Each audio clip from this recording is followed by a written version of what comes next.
श्रवण करने का सौभाग्य प्राप्त हुआ है।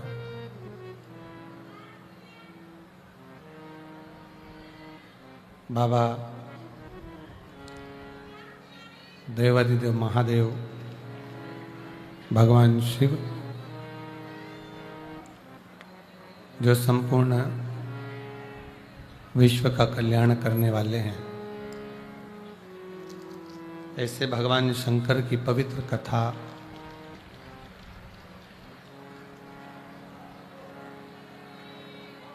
बाबा देवाधिदेव महादेव की कृपा करुणा, उनकी उदारता से भटिंडा में पंजाब की ये पवित्र पावन भूमि, जहाँ भगवान शिव की पवित्र पावन कथा श्रवण करने का सौभाग्य प्राप्त हुआ है। बड़े भाग्यशाली हैं आप और हम सभी, जो ये भगवान शिव की पवित्र पावन कथा का रस तत्व ग्रहण करने का सौभाग्य प्राप्त हुआ है। कथा के मुख्य यजमान श्री अमरजीत सिंह मेहता जी, अध्यक्ष पंजाब क्रिकेट एसोसिएशन, श्रीमती बबीता मेहता जी, श्री पदमजीत सिंह मेहता जी, मेयर भटिंडा, सपना मेहता जी भटिंडा पंजाब से। एक बार यजमान परिवार के लिए जोरदार तालियों जाकर स्वागत, वंदन, अभिनंदन।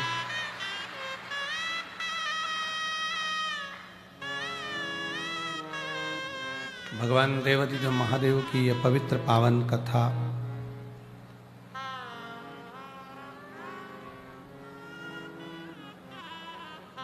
जो संपूर्ण विश्व का कल्याण करने वाली है,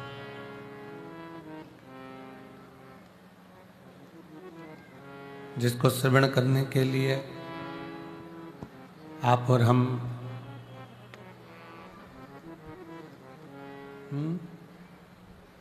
भगवान शिव की पवित्र पावन कथा का रसपान करने के लिए विराजमान है। और तेरी कृपा बिना नहीं एक भी अणु लेते हैं श्वास, तेरी कृपा से तनु तनु। बखान क्या करूं मैं राखों के ढेर का, चपटी भगोत में है खजाना कुबेर का। हे गंगाधार मुक्तिदार ओंकार तू, बोले ओंकार तू। आयो शरण तेरा शंभो कार कार तू। बखान क्या करूं मैं राखों के ढेर का, चपटी भगोत में खजाना कुबेर का।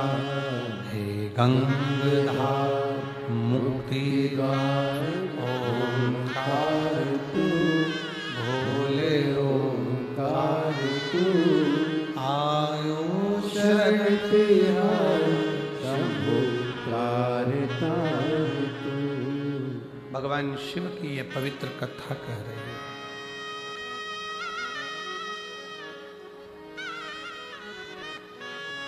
जिससे संपूर्ण विश्व में जन्म लेने वाला, चाहे वो मानव हो, पशु हो, पक्षी हो,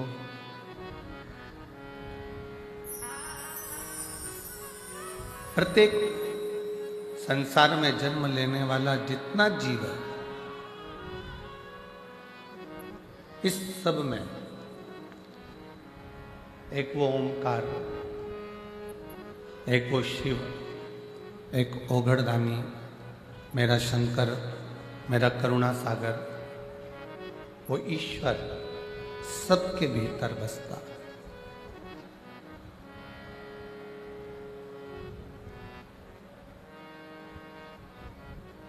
चाहे वो संसार में जन्म लेने वाला पशु हो,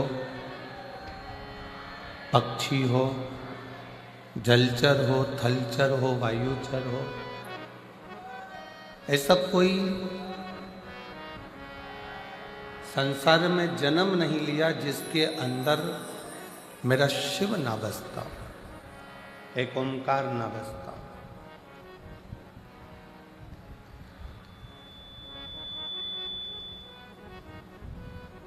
गुरु नानक देव जी अपनी वाणी में हमेशा कहते हैं कि जिस समय पर आप अरदास करने के लिए बैठो, गुरु नानक देव जी अपनी वाणी में कहते हैं, जिस समय पर आप अरदास करने के लिए बैठो, उस समय पर केवल अपने लिए ही नहीं, गुरु नानक देव जी कहते हैं कि संपूर्ण विश्व के कल्याण के लिए और जो संसार में जन्मा है उसके लिए भी अरदास किया करो। उसके लिए भी अरदास करना चाहिए, उसके लिए भी प्रार्थना करना चाहिए, उसके लिए भी निवेदन करना चाहिए, उसके लिए भी भगवान से प्रार्थना करना चाहिए।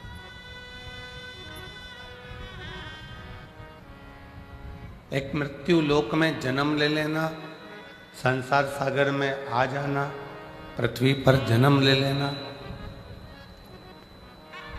एक सरल विषय।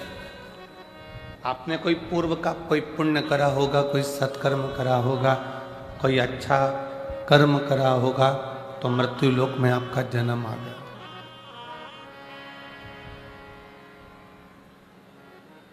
कोई पूर्व का कोई पुण्य करा होगा तो मृत्यु लोक में आपने जन्म ले लिया। और यदि मृत्यु लोक में जन्म मिल भी गया और आप शरीर से पूर्ण हैं, जो भगवान ने आपको नेत्र दिए हैं, श्रवण दिए हैं, वाणी दी है, हाथ दिए हैं, पांव दिए हैं, सारी इंद्रियां जो भगवान ने प्रदान करी है, शरीर का जो अंग प्रदान करा है, यदि वो प्राप्त अच्छे से हुआ है और उसको प्राप्त करने के बाद यदि आप भगवान की अविरल भक्ति में डूबे हुए हो, किसी संत, किसी सद्गुरु, किसी भक्ति के अंतर्गत अगर आप प्रवेश करे हुए हो, तो समझ लेना कि मानव जीवन में सबसे अच्छा कर्म आपने कोई करा होगा जो सनातन धर्म की ओर, भगवत भजन की ओर और अविरल भक्ति की ओर।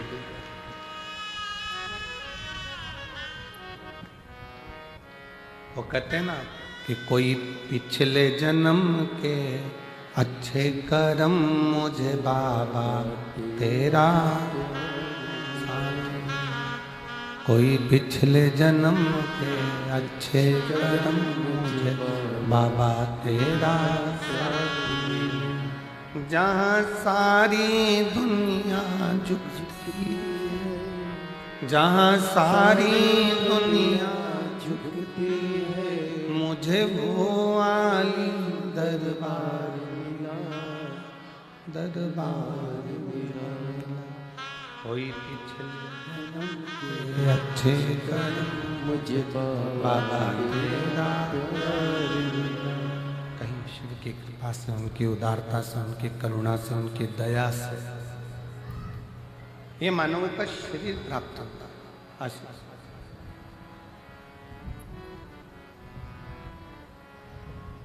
पूर्व का कोई पुण्य होगा, कोई अच्छा कर्म होगा, कोई पूर्व का कोई सत्कर्म होगा, जो ये मानव का शरीर हमको मिला, आपको मिला। और यदि मानव का शरीर आपको और हमको मिला है भगवत भजन करने के लिए, स्मरण करने के लिए, संकीर्तन करने के लिए।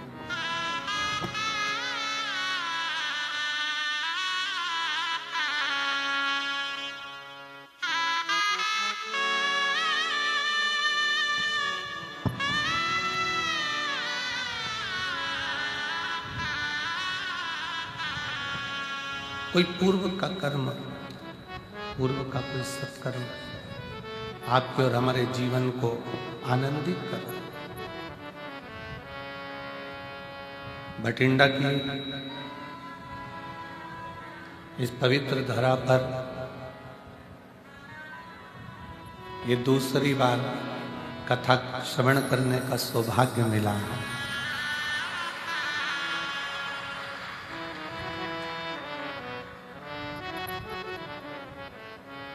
और बड़े सौभाग्यशाली हैं आप और हम सभी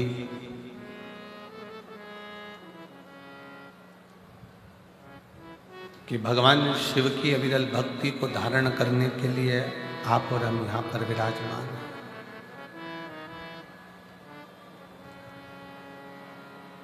बस एक ही निवेदन है कि दिल से, हृदय से जितनी देर कथा में बैठो, जितनी देर सत्संग में बैठो, जितनी देर भगवान की विरल भक्ति को धारण करने के लिए बैठो, उतनी देर अपना दिल भगवान की इस पवित्र कथा की ओर लगा कर।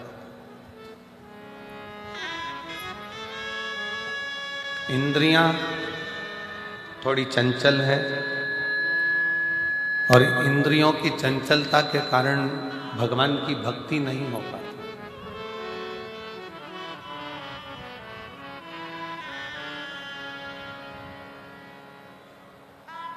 कोई आया, नेत्र उधर चले जाएंगे, किसी ने कुछ कहा, श्रवण इंद्रिया उधर चली जाएंगी। और इन 5 कर्मेंद्री, 5 ज्ञानेंद्री और 1 मन, ये 11 इंद्रियों में सर्वप्रथम चंचल है ये मन रूपी इंद्र।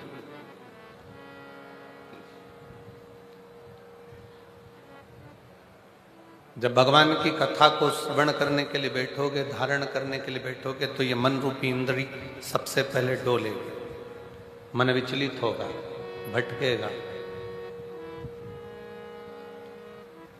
तब शिव कथा कहती है कि इस मन को केंद्रित कर कर शिव तक लेकर आना पड़ेगा।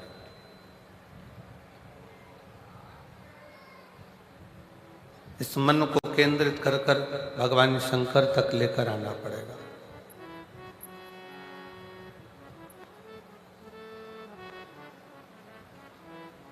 और जितना सहजता के साथ में, सरलता के साथ में और नम्रता के साथ में आप इस कथा के रस तत्व को ग्रहण करोगे। जैसे एक बहुत बड़ी बात संत कहते हैं कि जंगल में आग लगी है,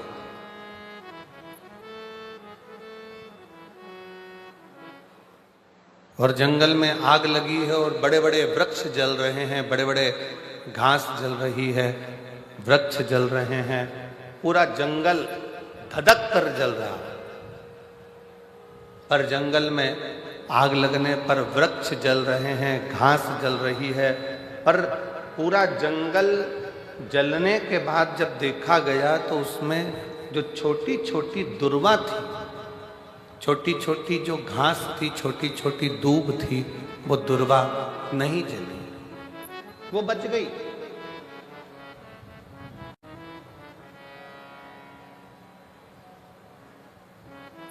बड़े वृक्ष जल गए, बड़ी बड़ी घासें जल गई, पर छोटी छोटी दुर्वा, छोटी छोटी दूब वो बच गई, क्योंकि वो दबी की दबी रह गई। थोड़ा सा पानी गिरा, वो दुर्वा फिर उछल, फिर बढ़ना प्रारंभ कर दी। शिव महापुराण की कथा कहती है कि भगवान की कथा में, गुरु की शरण में, परमात्मा की शरण में, ईश्वर की शरण में, संत की शरण में, परमात्मा की कथा में जब भी पहुंचो, उस समय पर बड़े बनकर नहीं, छोटे बनकर जाओगे तो गुरु और संत और शिव की कृपा की दृष्टि से फिर बढ़ते चले जाओगे।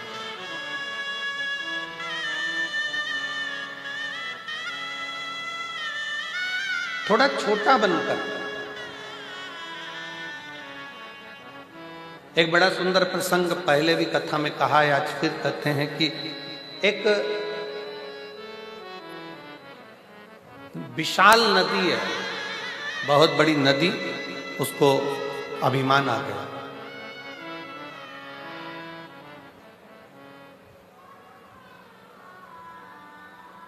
और बहुत बड़ी नदी को जब अभिमान आया, बहुत बड़ी नदी को जब अहंकार आया, अभिमान आया, तो उस नदी ने समुद्र से कहा, समुद्र, मैं दुनिया की सबसे बड़ी नदी हूं और बड़ी विशाल हूं। अगर तुझको मुझसे कुछ चाहिए तो बोल।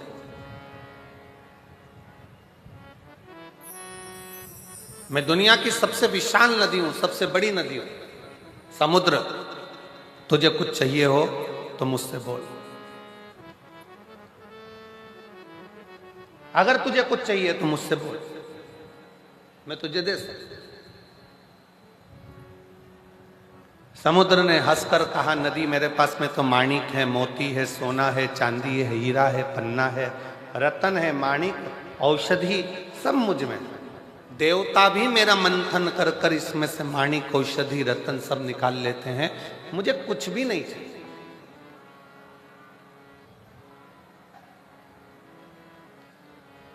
कुछ तो मांग ले समुद्र। समुद्र कहता है मुझे कुछ नहीं चाहिए, मुझे चाहिए ही नहीं। नदी ने फिर बार बार कहा कि समुद्र कुछ तो मांग, समुद्र कुछ तो मांग, समुद्र कुछ तो मांग। समुद्र ने कहा, नदी अगर कुछ देना चाहती है तो मुझे हरी हरी दूबा, हरी दूब, दुर्वा जानते हो ना सब लोग, हरी घास, हरी दुर्वा मुझे ला कर दे।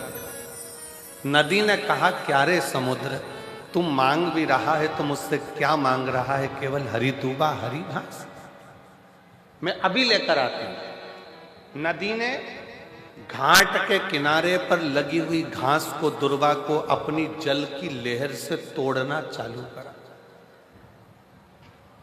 जैसे ही जल घाट पर जाता है, जैसे ही जल घाट पर पहुंचता है, वैसे ही दूबा के ऊपर पानी गिरता है तो दूबा नीचे झुक जाता है। फिर पानी आया, फिर दुर्वा नीचे झुक गई। पानी के वजन के कारण दुर्वा नीचे झुकती, फिर पानी आया, फिर नीचे झुक गई। वो घास, वो दुर्वा उखड़ नहीं पाई। आखिरी में नदी समुद्र के पास जाकर बोली, समुद्र, मैं तेरे लिए घास, हरी हरी दूबा लेकर नहीं आ सकी।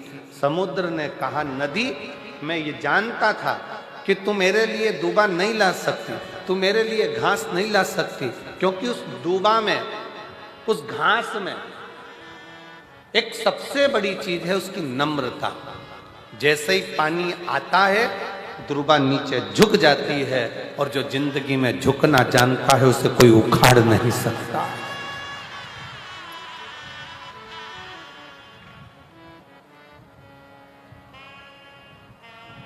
जो झुकना जानता है उसे कोई उखाड़ नहीं सकता।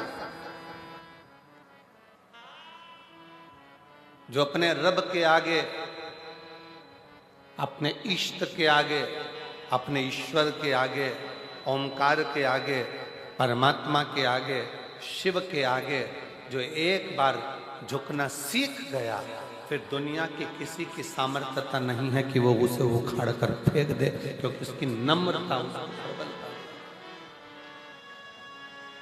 उसकी नम्र, उसकी प्रबलता। आपने अगर जीवन में परमात्मा के आगे झुकना सीखा है, शिव महापुराण की कथा कहती है, जगत में कहीं मत झुको पर उस सतगुरु के आगे।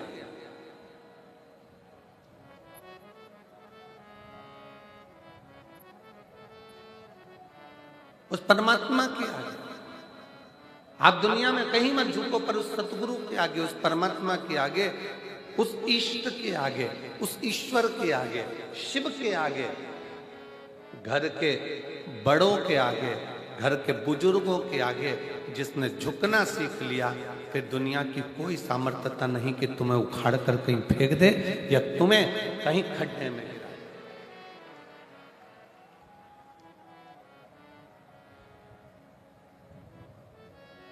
और मैंने तेरे ही भरोसे बाबा, तेरे ही भरोसे हवा बिच उड़ती जावांगी बाबा, डोर हटो छठी लाल कटी जावांगी।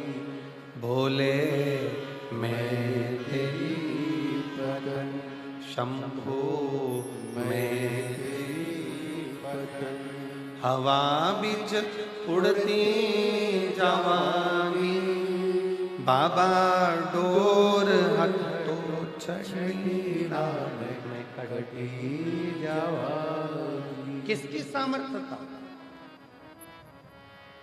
शिव महापुराण की कथा में एक कथा आती है देवराज नाम के ब्राह्मण की।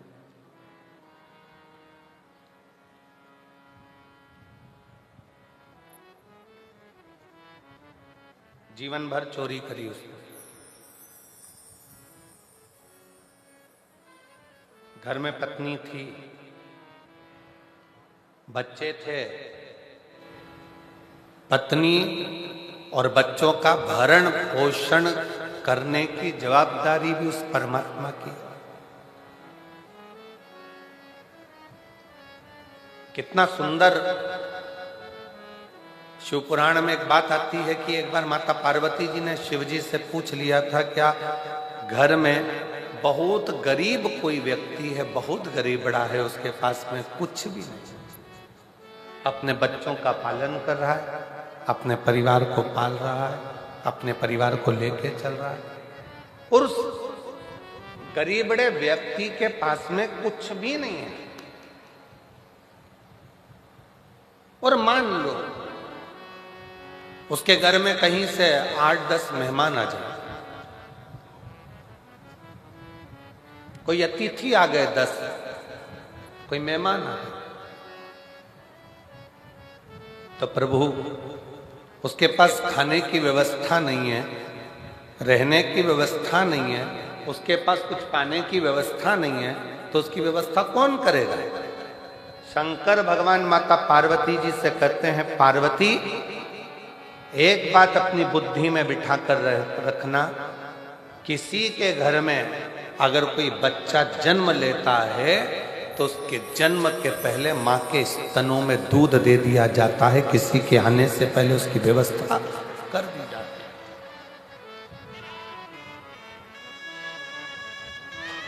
बच्चे ने जन्म नहीं लिया, बच्चा जन्म नहीं लिया, पर माँ के स्तनों में दूध दे दिया गया कि बच्चा आएगा तो पिएगा क्या, पेट कैसे भराएगा, उधर की तृप्ति कैसे होगी। ये दुनिया के लोगों को लगता है अगर मैं दुकान पर नहीं जाऊंगा ना तो दुकान नहीं चले, मत जा, खोल कर देख, चलिए। तुम नहीं थे तब भी दुकान चलती थी, तुम चले जाओगे तब भी दुकान चलेगी, तुम नहीं थे तब भी परिवार चल रहा था, तुम चले जाओगे तो भी परिवार चलेगा। तो अहंकार की जिंदगी से दूर हटकर ये सोचो कि हमारी दुकान चलाने वाला भी वो रब है और हमारे घर को, परिवार को चलाने वाला भी वो शिव है, कोई दूसरा नहीं चला रहा।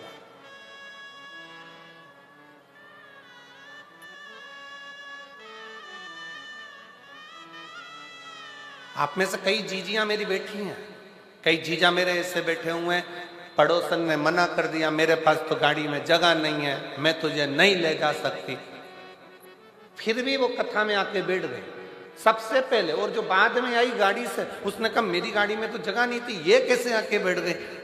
तुम लेकर नहीं आओगे तो वो तो लेकर जाएगा, कैसे कैसे हाथ पकड़कर पहुंचाएगा? जवाबदारी उसकी है।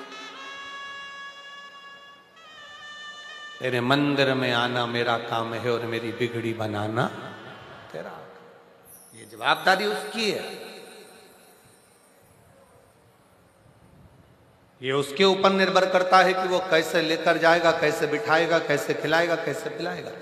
पार्वती जी कहती हैं, मान लो बाबा देवादिदेव महादेव से कहती हैं कि किसी के घर में बहुत गरीबड़ा है, घर में अन्न का दाना तक नहीं है, बच्चों का भरण पोषण बड़ी मुश्किल से करता, बड़ी मुश्किल से, अपने परिवार को बड़ी मुश्किल से संभाल रहा, और उसके घर में आ गए 10-11 मेहमान।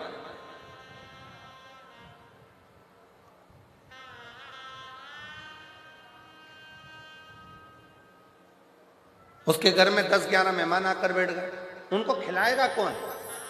शिव जी कहते हैं, पार्वती पहले बात तो याद रख, किसी के घर में अगर मेहमान आते हैं तो वो केवल मनुष्य नहीं होता, वो मेहमान केवल मानव नहीं है। किसी के घर में अगर मेहमान आते हैं तो वो उसका कल्याण करने के लिए स्वयं संत और परमात्मा किसी के दरवाजे पर पहुंचते हैं। एक कथा गुरु नानक देव जी की हमने पहले कही थी कि बाले के साथ में जाते जाते जाते जाते एक बुढ़िया के झोपड़े को देखा।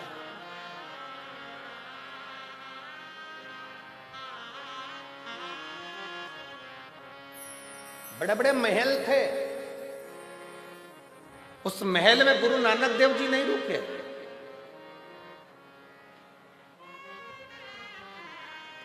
गुरु नानक देव जी रुके तो एक झोपड़े में रुके, एक बुढ़िया के झोपड़े में, एक बूढ़ी मां के झोपड़े में। पूछो हमको कुछ पवा देंगी? जाओ जरा बात करो। बूढ़ी मां खुश होकर बोली, मेरे पास में जो होगा मैं आपको दूंगी, आप रहो मेरे झोपड़े।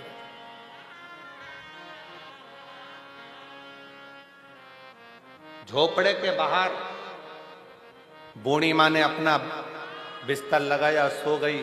झोपड़े के अंदर गुरुदेव सो रहे हैं।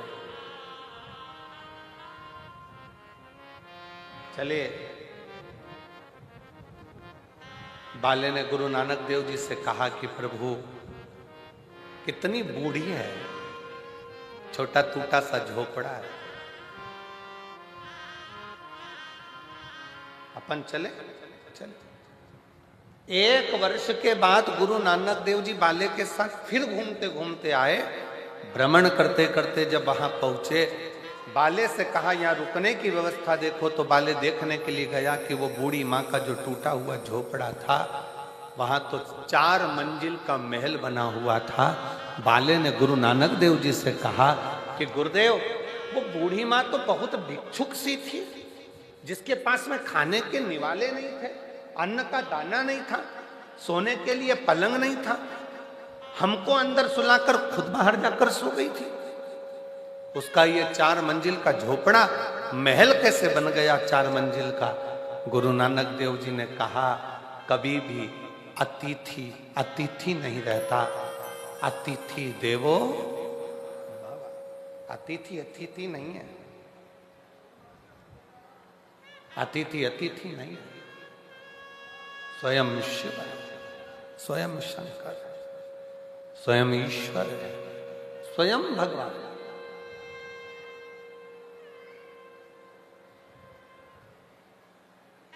आप आए हो, देवराज नामक का ब्राह्मण, जिसकी पत्नी है, जिसके बच्चे हैं, जिसका परिवार है, जिसका कुटुंब है, भगवान आराम से भरण पोषण सब कर रहा है, और तुम्हारे पेट भरने की जवाबदारी स्वयं शंकर की है, तुम्हारे पेट भरने की जवाबदारी स्वयं देवादिदेव महादेव की है। पेट भरने तक की जवाबदारी उसकी है, पर तुम्हारी पेटी भरने की जवाबदारी महादेव की नहीं है। पर दुनिया पेट भरने से ज्यादा पेटी भरने में लगा हुआ है।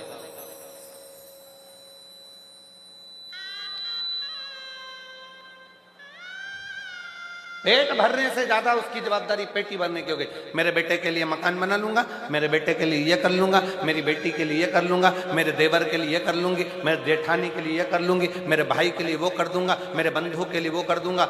अगर शिव महापुराण की कथा कहती है तुम्हें वैभव मिले, तुम्हें कुर्सी मिले, तुम्हें पद मिले, तुम्हें प्रतिष्ठा मिले, तुम्हें यश मिले, तुम्हें धन मिले, तो शिव महापुराण की कथा कहती है सबसे पहला काम करना अपनी जिंदगी में कि किसी गरीब की आंखों में आंसू मत देखना। बस इतनी कृपा शिव तत्व कहती है। बन सके किसी के लिए काम आ सको तो आई।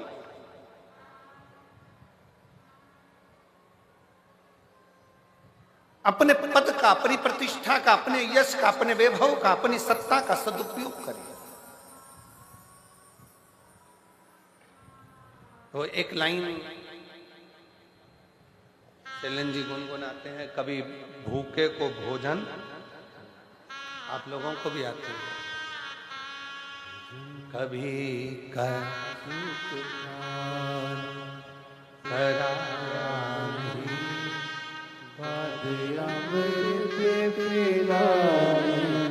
से क्या फायदा, कभी गिरते हुए को उठाया नहीं, बाद आंसू बहाने से क्या फायदा, कभी प्यासे को पानी पिलाया नहीं, बाद अमृत पिलाने से क्या फायदा। क्या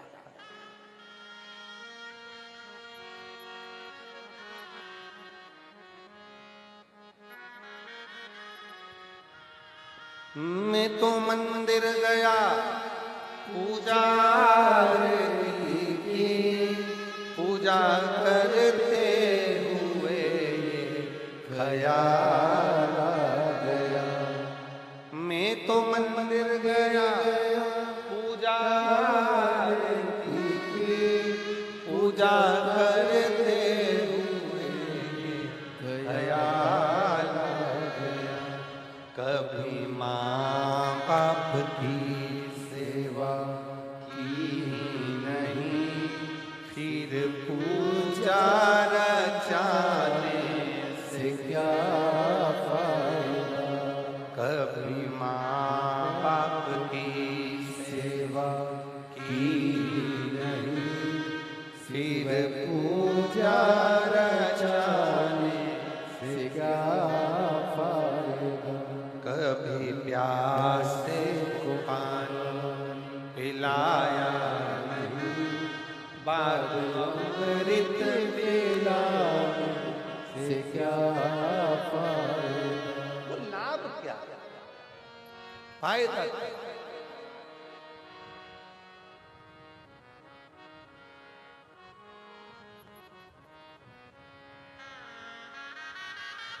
भगवान ने दिया अगर वैभव, भगवान ने दिया अगर सत्ता, भगवान ने अगर दिया है धन प्रतिष्ठा, तो उसका सदुपयोग करिए, अच्छा करिए। देवराज नाम का ब्राह्मण पत्नी थी, तब तक उसको चोरी करने की जरूरत नहीं पड़ी। पुत्र था, चोरी करने की जरूरत नहीं पड़ी। बेटी थी, चोरी करने की जरूरत नहीं पड़ी। देवराज ने चोरी करना कब प्रारंभ करी?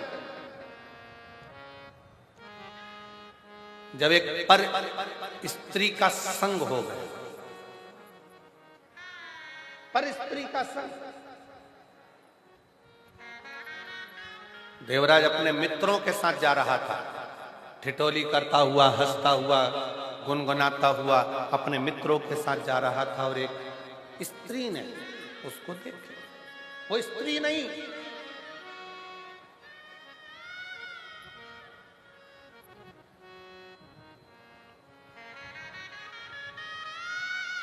इसको मालूम नहीं पड़ा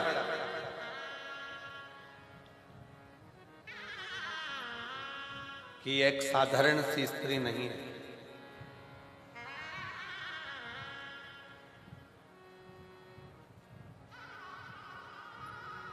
देवराज नाम के ब्राह्मण को उसने अपने जाल में फंसाया।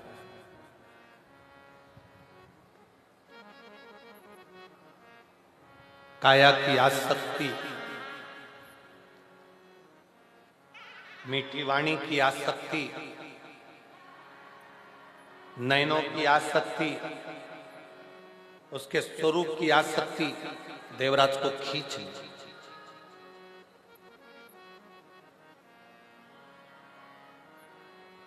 देवराज को खींच ली और देवराज को खींचा। 1 महीना, 2 महीना, 3 महीना चलते चलते उसने पहले देवराज से कोई धन की कामना नहीं करी, कोई पैसे की कामना नहीं करी, पर स्त्री का संग। एक बात अपने भीतर उतार कर रखिए, जितने आस्था चैनल पर कथा सुन रहे हैं, जितने फेसबुक यूट्यूब पर कथा सुन रहे हो, जितने इस पवित्र भटिंडा पंजाब की पवित्र भूमि से कथा का लाभ ले रहे हैं, अपने जीवन में उतार कर रखना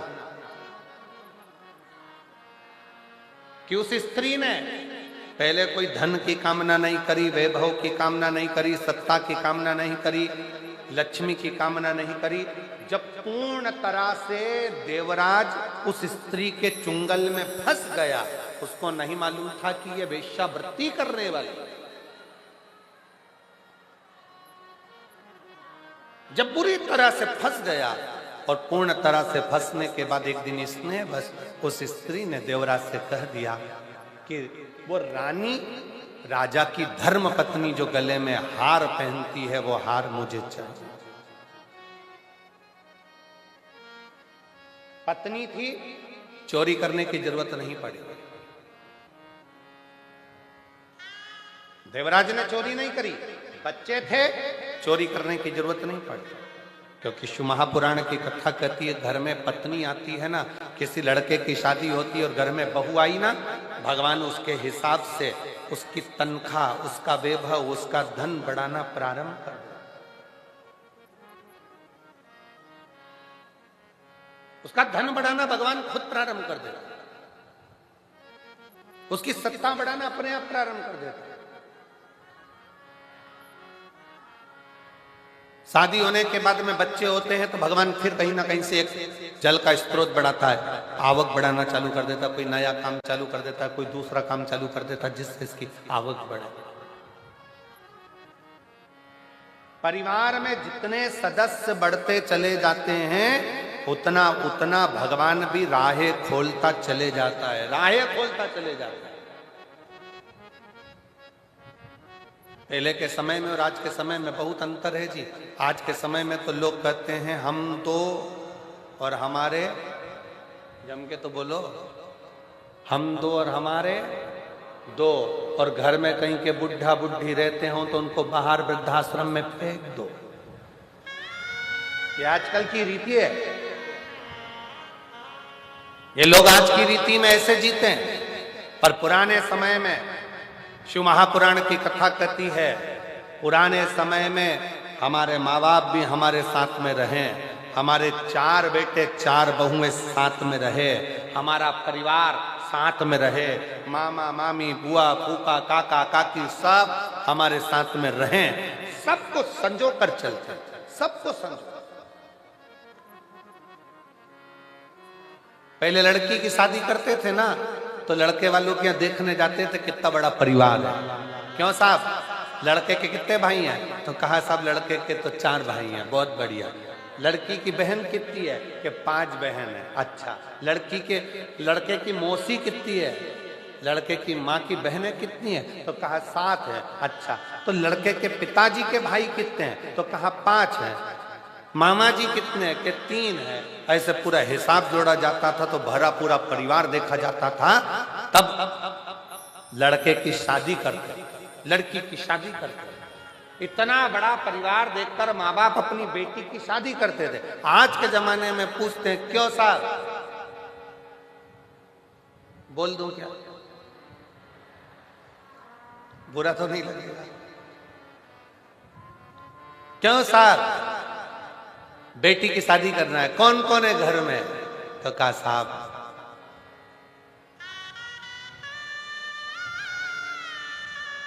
लड़के की मां तो नहीं है, बाप है और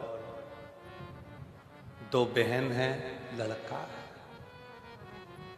अब घर पर जाकर लड़की के घर वाले विचार कर रहे हैं, अभी 2 बहन है,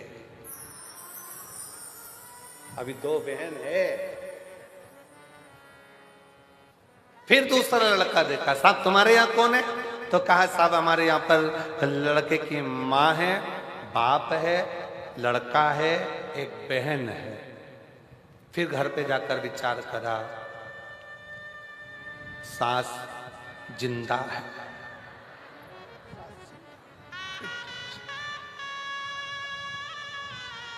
फिर कोई लड़का देखा, पूछा साहब लड़की की शादी कौन कौन है तुम्हारे घर में बेटा? लड़का बोला माँ को गए बहुत समय हो गया, मेरी बहन भाई कोई नहीं है, पिताजी हैं और मैं हूं, और पिताजी भी भटिंडा में रहते हैं और मैं दिल्ली में रहता हूं।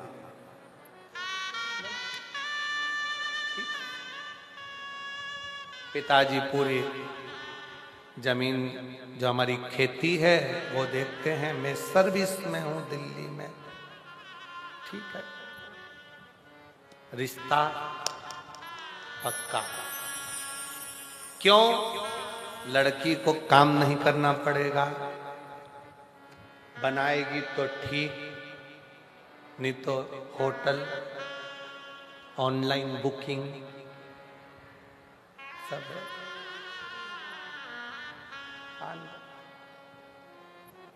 बड़ा धीरे धीरे धीरे धीरे करते करते परिवार इतना छोटा हो गया, इतना छोटा हो गया।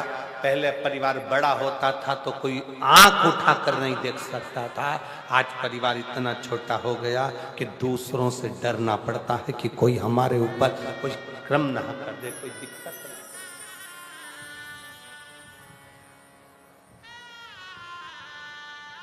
और हम फिर निवेदन करते हैं, हम 2 हमारे 6, क्योंकि हमारे यहाँ की पुरानी रीति है, हमारे भारत की भूमि की पुरानी रीति है। मेरी जीजियां जब बाजार से कोई सामान खरीदने जाती थी तो एक सामान तो लेके आती नहीं थी, पूरा सेट की सेट लाती थी। थाली कितनी? एक लेकर आती थी क्या थाली? जम के बोलो कितनी? 6। कटोरी 6, प्लेट 6, चम्मच 6, पूरा 6 का सेट लेकर आते थे। इसलिए निवेदन है अपने घर में भी कम से कम 6 का सेट तो रखो। 2 बुजुर्ग, दादा दादी, माता पिता और बेटा बेटी, कम से कम 6 का सेट बनाकर चलो कि घर में ये 6 का सेट समाप्त नहीं होना चाहिए। हमारे घर में भी कम से कम सेट बना रहना चाहिए। बुजुर्ग साथ में रहे, मम्मी पापा साथ में, माता पिता साथ में रहे, घर के बच्चे साथ में रहे, ये 6 का सेट चलता है। 6 का सेट।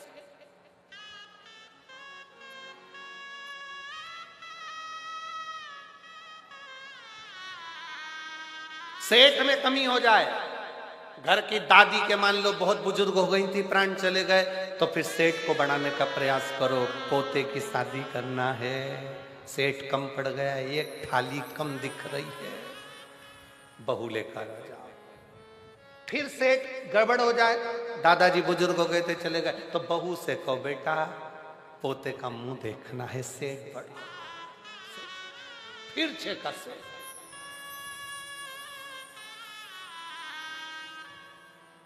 थोड़ा सा।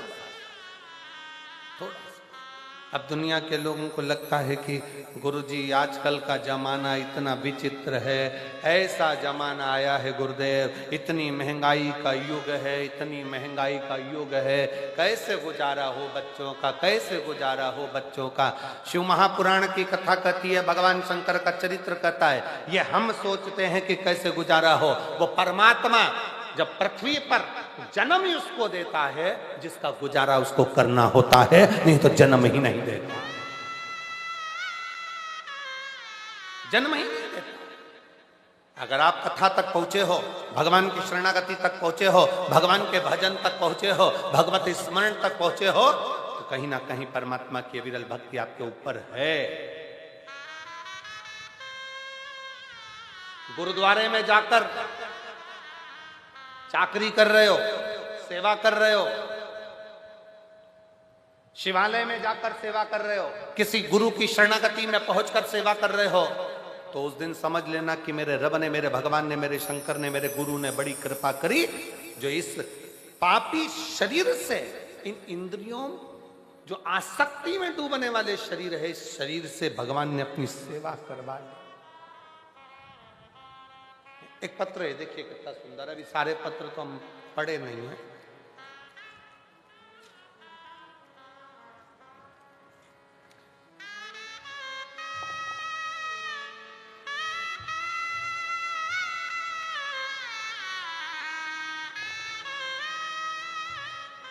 उमा, मेरा नाम उमा मोर, लुधियाना से आई हैं। कहीं बैठी हो उमा जी? लुधियाना से हैं। आप ही हैं? आ जाओ, एक बेलपत्र लेकर जाना, आ जाइए। मैं उमा मोर लुधियाना से आई हूँ। मेरा मोबाइल नंबर ये है। पत्र एलईडी पर दिख रहा, आस्था चैनल पर, और एलईडी पर आप अपना पत्र पढ़ सकते हैं। जिस पत्र को ये यहाँ से सुनाया जा रहा है वो आप एलईडी पर देख सकते हैं। उमा मोर लुधियाना से आई हूँ। मेरा मोबाइल नंबर ये है। आपकी कथा 2019 से सुन रही हूँ। मैं आपके कहने अनुसार रोज मंदिर जाती हूँ, शिवजी पर 1 लोटा जल समर्पित करती हूँ, बेलपत्र चढ़ाती हूँ, और रोज चढ़ी हुई बेलपत्र को जल पीकर उसको खा लेती हूँ। 30 साल से मधुमेह की बीमारी थी। 30 साल हो गए थे दवाइयां लेते लेते, पर वो बीमारी समाप्त नहीं हो रही थी। तब बाबा से प्रार्थना कर कर इतनी ज्यादा तकलीफ बढ़ गई थी कि आखिरी में शिवजी के मंदिर जाना, जल चढ़ाना और बेलपत्र खाना प्रारंभ करा। आज बाबा की कृपा से पूर्ण तरह से स्वस्थ हूं, दवाई की जरूरत नहीं और बीमारी खत्म है। मैं बाबा को प्रणाम करने के लिए आई हूं और बाबा को धन्यवाद देती हूं। शिव की कृपा किसको? शंकर की उदारता। एक पत्र और बड़ा सुंदर आया, देखिए।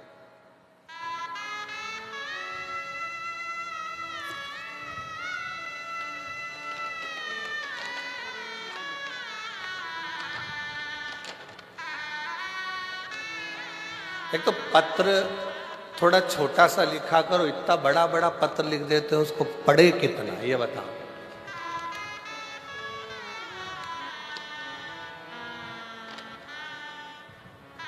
राजकुमार चंद्रकला सैनी, पति श्री राजकुमार सैनी, राजीव नगर, हिसार, हरियाणा की रहने वाली हूं। मेरा मोबाइल नंबर ये है। कहीं बैठे हैं? आप ही हैं? आ जाओ, बेलपत्र लेकर जाना, आ जाओ। 1 लोटा जल का मैं क्या वर्णन करूं गुरुदेव?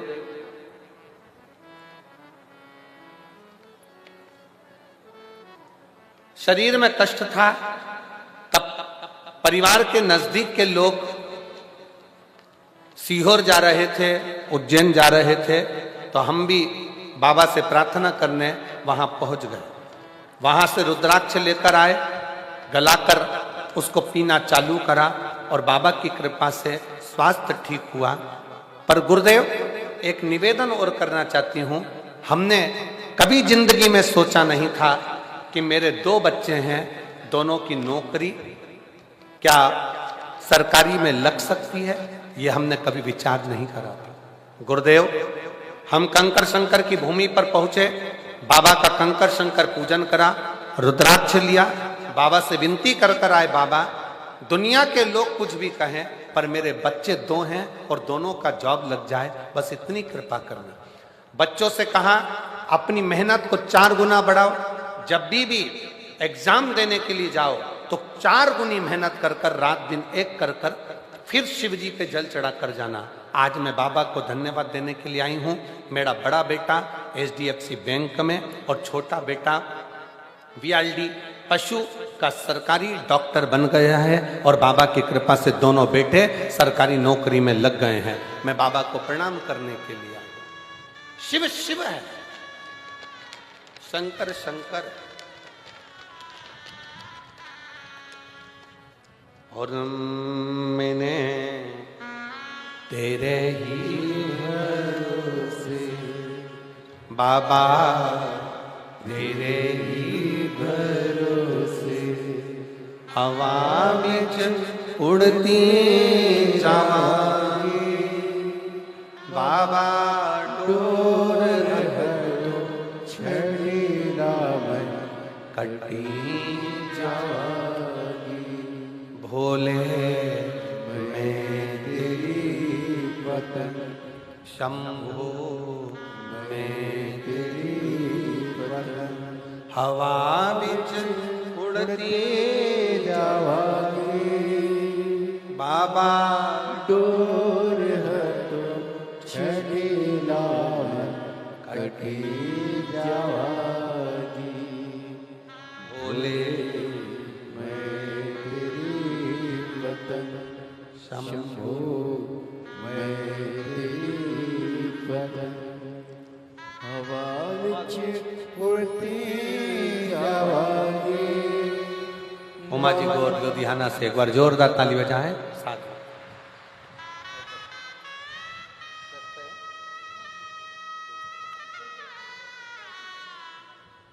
दीदी बोल रही हैं मेरी मधुमेह की पूरी दवाइयां छूट गई और बाबा की कृपा से मैं ठीक हूं। शिव शिव शिव एक विश्वास, एक भरोसा।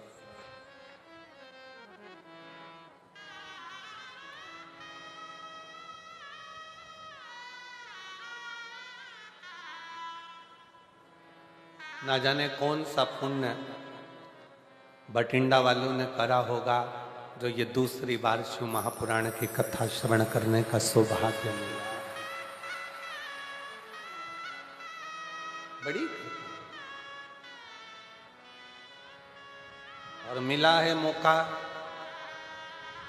मैं पूरे बठिंडा वासियों से और आसपास के रहवासियों से निवेदन करूंगा, ये योग, ये संजोग छोड़ो नहीं। जितना समय मिले उतना शिव की शरण में जाकर भगवान की अविरल कथा का रसपान करो, शिव तत्व श्रवण करो।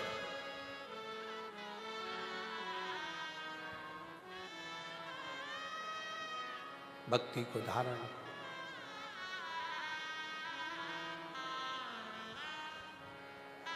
उसने जन्म दिया है, पेट भरने की जवाबदारी उसकी है, उसकी। और तेरा ही दिया मैंने खाया पिया है, तेरा शुक्रिया है, तेरा शुक्रिया है, मुझे भोले बाबा ने बहुत दे दिया है, तेरा शुक्रिया है, तेरा शुक्रिया है।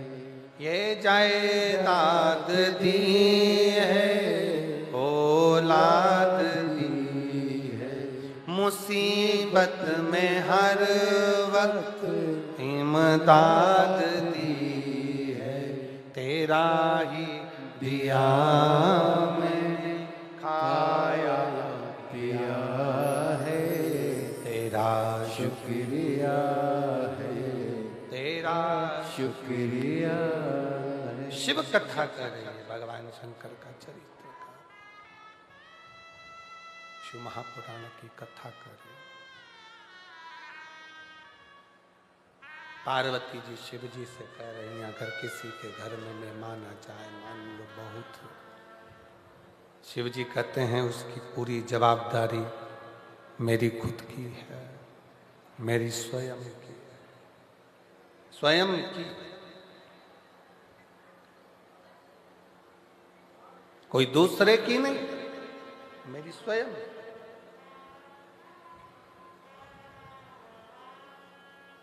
देवराज ब्राह्मण की धर्म पत्नी है, देवराज ब्राह्मण के बच्चे हैं, परिवार है, उसका पेट भरने की जवाबदारी उस परमात्मा की। पर देवराज ब्राह्मण जब किसी गलत स्त्री का संग पकड़ लिया, देवराज ब्राह्मण जब किसी गलत स्त्री का संग पकड़ लेता है, गलत स्त्री का संग धारण कर लेता है,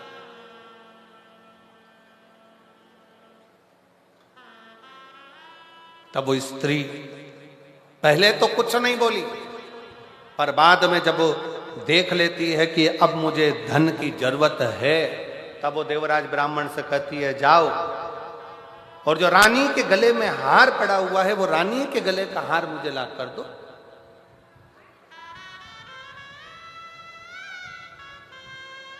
जो रानी के गले में हार पड़ा है वो मुझे लाओ। और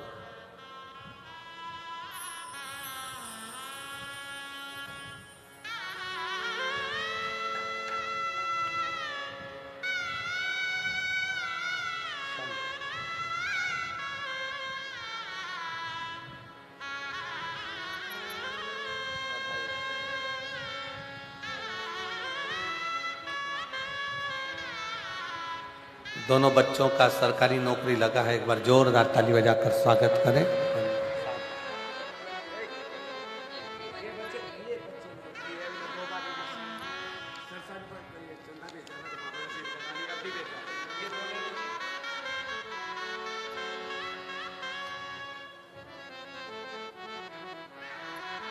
शिव कृपा किसको कहते हैं?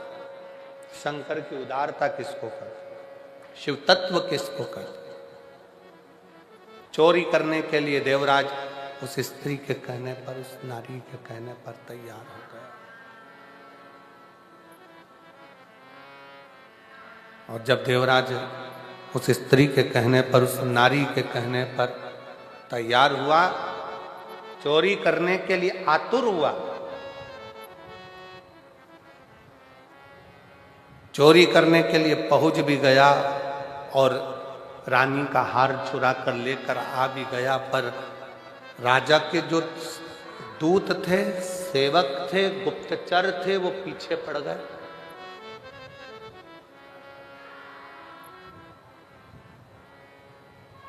उन्होंने पीछा पकड़ लिया। भाग तक कहां जाए, छुपने का स्थान नहीं मिला, शरीर में ताप पड़ने लगा, बुखार आने लगा, तब वो देवराज ब्राह्मण शंकर के मंदिर में प्रवेश कर गए, शिवालय में, शिव के मंदिर में, और शरीर में ताप पड़ रहा था तो छुप कर बैठ गया। शिव कथा चल रही थी, थोड़ी थोड़ी देर में महाराज जी चिल्ला कर कह रहे थे, हर हर महादेव। इसको बड़ा कछोटपन उत्पन्न हो रहा था, क्रोध आ रहा था, बड़ा करे तो करे क्या।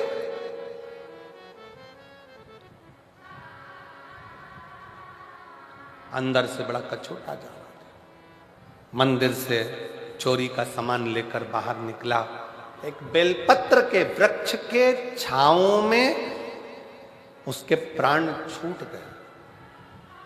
और बहुत सावधानी से ध्यान रखना, तुम्हारे भरण पोषण की जवाबदारी उसकी है, पत्नी के भरण पोषण की जवाबदारी उसकी है, बच्चों के भरण पोषण की जवाबदारी उसकी है, पर व्यक्ति जब सही राह पर चलता है उसकी जवाबदारी परमात्मा लेता है, पर वो जब गलत राह पर निकल जाता है, किसी गलत स्त्री के संग में, झूठ में, प्रपंच में, गलत संगत में, गलत विचारों में जब वो पढ़ना चालू हो जाता है तो फिर वो अपनी जवाबदारी बंद कर देता है।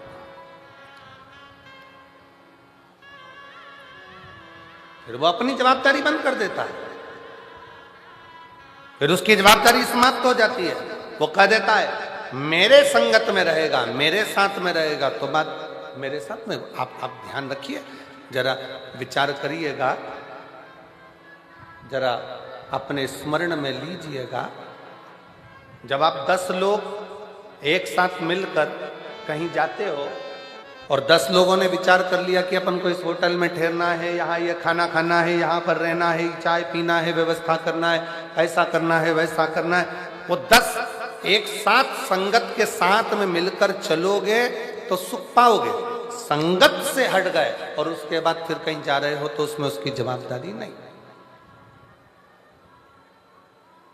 फिर संगत से हटकर कुछ कर रहे हो तो वो जवाबदारी उसकी नहीं। पर संगत के साथ में मिलकर कार्य कर रहे हो तो उसकी जवाबदारी।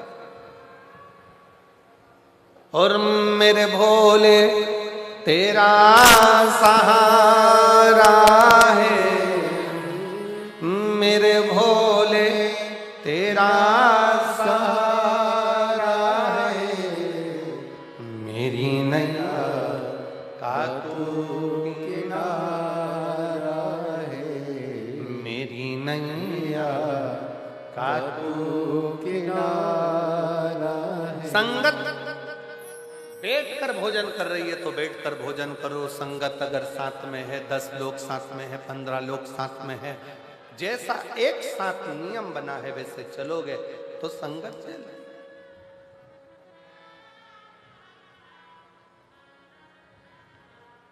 एक पैसे वाला व्यक्ति मरता है ना, बहुत धन वाला व्यक्ति मरता है तो उसके मरने के बाद एक सभा होती है, जिसको कौन सी सभा कहते हैं?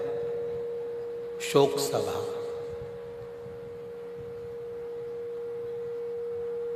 अब इधर का तो हमको नहीं मालूम, पंजाब का ऐसा फोटो मोटो रखकर सब बैठ जाते हैं, शोक सभा करते हैं। इधर भी होती है क्या? अरे जम के तो बोलो, आवाज नहीं आ रही है, बोलो जरा।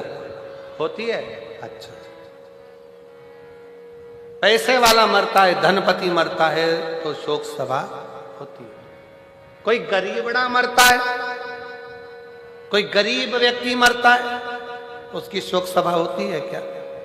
नहीं होती, क्योंकि उसके इतने शोकी नहीं होते कि उसकी सभा करी जाए।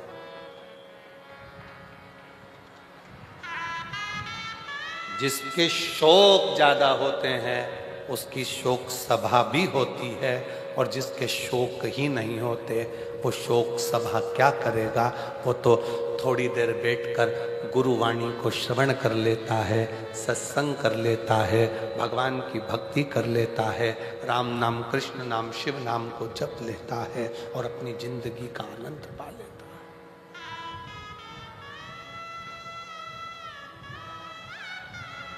अपने जीवन का आनंद पा लेता है, उसे कोई मतलब नहीं। जिसके शोक ज्यादा है, व्यसनों में डूबा हुआ है, वैश्यावृत्ति में डूबा हुआ है, मदिरा पान में डूबा हुआ है, नशे में धुत है, गलत कार्य में डूबा हुआ है, गलत विचारों में डूबा हुआ है, गलत सोच में डूबा हुआ है, और जिसके कोई गलत ना संगत है, ना विचार है, ना शोक है, वो तो अपनी मस्ती में मस्त होकर भगवान की अविरल भक्ति को धारण कर रहा है। उसको क्या?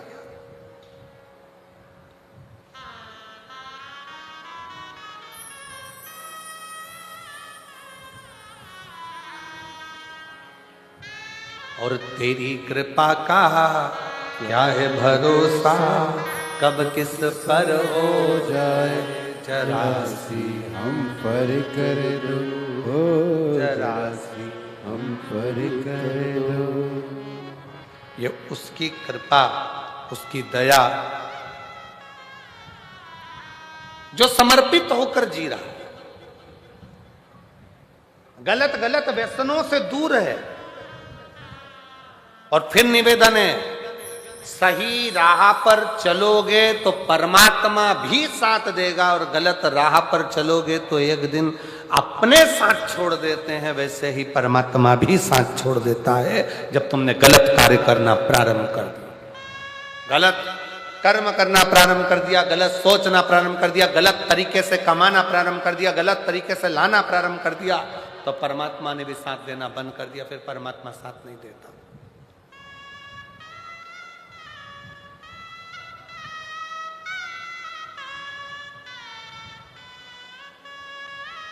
फिर परमात्मा साथ।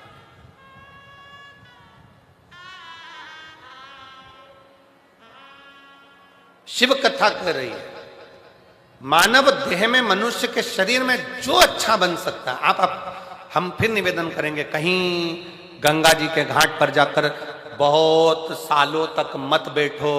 मंदिर, देवालय में, शिवालय में, कहीं पर भी तुम डेरा बनाकर मत बैठो। तुम तो अपने घर में रहो, अपने परिवार में रहो, अपने कुटुंब में रहो, अपनों के साथ रहो, पर इतना याद रखो कि गलत कर्म की ओर ना जाए। हाँ, अगर कोई पाप कर्म जिंदगी में थोड़ा बहुत हो भी गया है तो उस परमात्मा को छोड़ दो कि बाबा एक लोटा जल मैं जो रोज तुम्हारे ऊपर चढ़ा रही हूं, यह समझ लेना कि मैंने कोई पाप कर्म करा होगा, तो आप मेरे वो पाप को मिटाते चले जाओगे और पुण्य को बढ़ाते चले जाओगे। मेरा पाप कर्म समाप्त होते जाएगा, पुण्य कर्म बढ़ते जाएगा, बस इसी भाव से मैं चल। एक पत्र है, अच्छा है।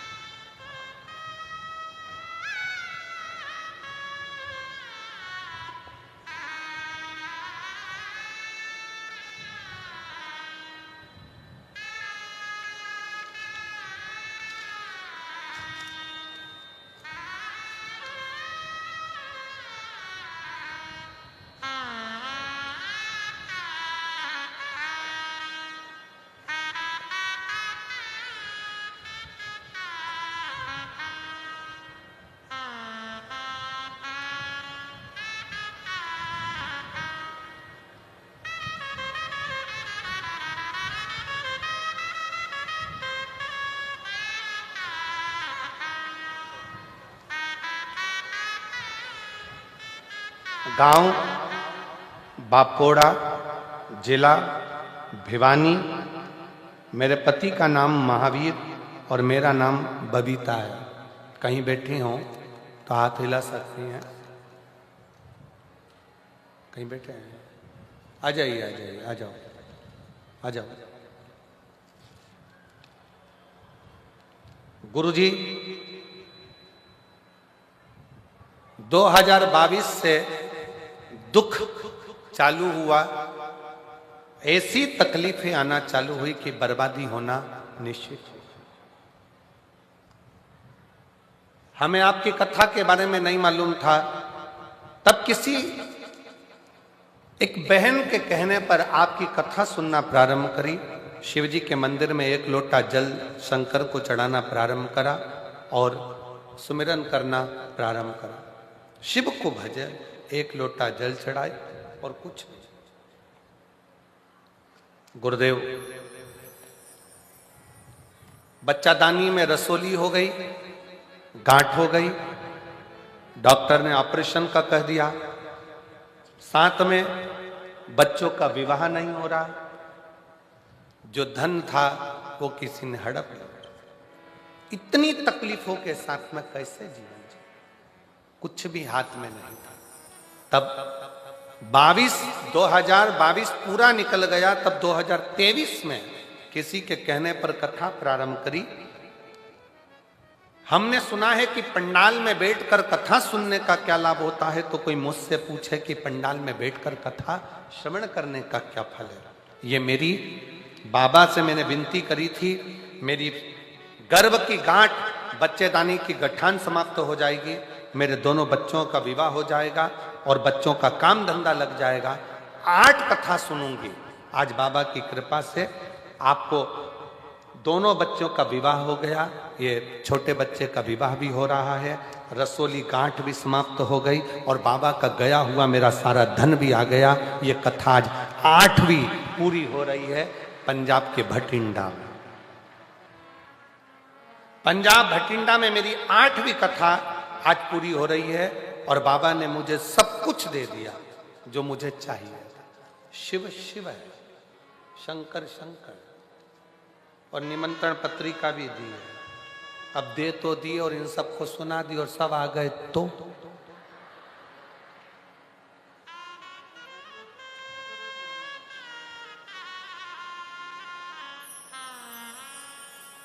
शिव शिव है, शंकर शंकर हो, गर्दानी हो घर। आप किस भरोसे पर शिव महापुराण की कथा कर रही है, भगवान शंकर का चरित्र कर रहा है, आपका विश्वास कितना दृढ़ है, आपका भरोसा कितना दृढ़ है?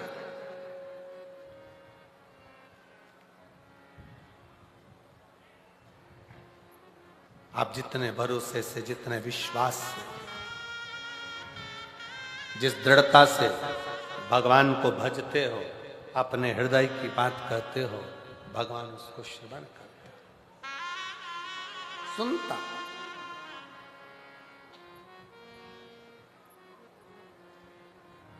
तेरे दरबार की बाबा निराली शान तेरी,